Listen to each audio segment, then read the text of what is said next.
So last week it really dawned on us how much we've got to get a load of compost in. So this week, once again, husband's colleagues have come up trumps and they've managed to find 5 really good pallets left over from work from some deliveries. So they've said we can have them.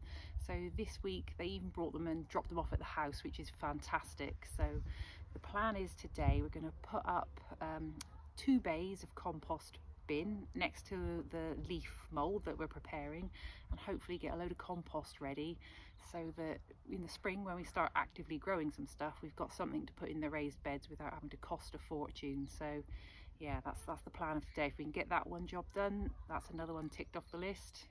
Let's see how it goes.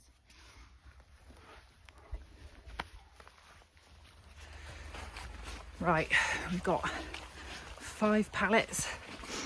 We've only got a small car, not a truck, so we brought them up and then got to get them by hand from the car park up the hill up to the allotment. And these things are not flimsy.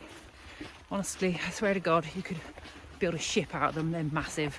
So we're just hauling them up the hill and taking them over onto our plot, but we're doing it in stages because they're massive. We'll keep going. Oh, right, last one. Nick, are we there yet? Almost there. Right, so this is our little meadow area, and we're going to put the compost bins down here next to the leafy bin. So we're going to set 2 up there because that's all we've got enough pallets for, but then hopefully we'll get 2 more, put another one on the end and get a big water button put on the end of that. So that is the plan for today.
Right, so now I've got 2 bays.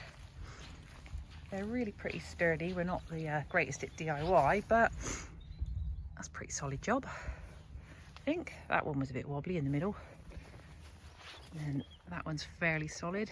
And we're on a bit of a slope, so it's a bit awkward, but I think that looks quite good. So I've just put a few of those down the back just to hold the two bays together, and then hopefully I'm going to add a third one once we get a couple more pallets. Now, when you're using pallets, it's really important that you use the right ones, because obviously all this compost is going to be in contact with food, things we're going to eat. So we had to make sure that we had this HT. That means it's heat treated. I think you can see ones with KD on them, which means kiln dried, which is effectively the same thing. But you definitely don't want to use ones with MB, because that means it's been treated with a chemical which will leach into the ground, leach into the compost, and won't do you any good at all. So always make sure you've got a HT on your pallet.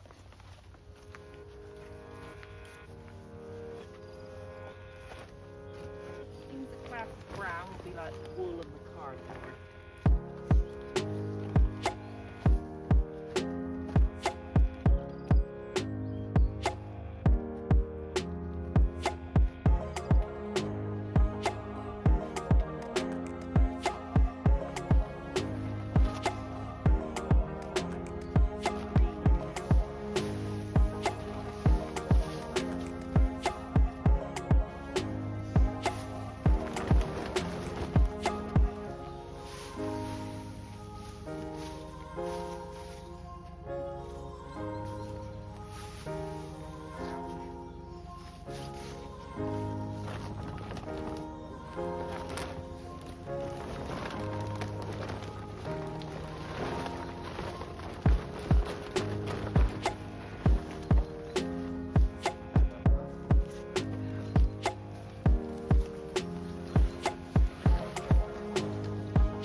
Did you seriously think a bloody whole cabbage was going to compost? Sorry? Did you think a whole bloody cabbage would compost? I just put it in. Leave it in there and I'll smash it up with a fork and a spade. I think we'll take it home and chop it up. I'll use a spade. So we filled the bays up, well, about a third of the way, and we've been layering it. So I've put cardboard in there, and I've used some of that wool insulation. Our dog food comes in that, so we've used that as a brown thing as well. And then for the greens, there's hedge clippings. I know there's some conifer in there, which apparently takes ages to compost down, but I thought I'll just chuck it in. And then we've got scraps from the kitchen. Now, Nick didn't quite get the concept of chopping small, so we're going to take these two home, chop them up, and they'll come back later on in the week and go on top. Anyway, that's it. We've started. We've got one almost filled. Just got to go out. I'm going to grab loads more leaves, chuck some of those in there, and get the leaf bin filled as well. And that's pretty much it for this week. You'll get me. Nick's redeemed himself. He's taken them down and given them a good old chop up. That's pretty much what it looks like when he's in the kitchen as well. So no, he does all the cooking. It's brilliant. Well, I never thought I'd see the day I was so excited about pallets, but here we are. Anyhow, I'm really enjoying making these little videos. It's really giving me a lot of incentive to get up there and get on with another job, and I'm enjoying it. If you're cheering me along, give me your feedback, help give me a few tips, and I'd love it if you'd subscribe and keep watching how we develop our little allotment.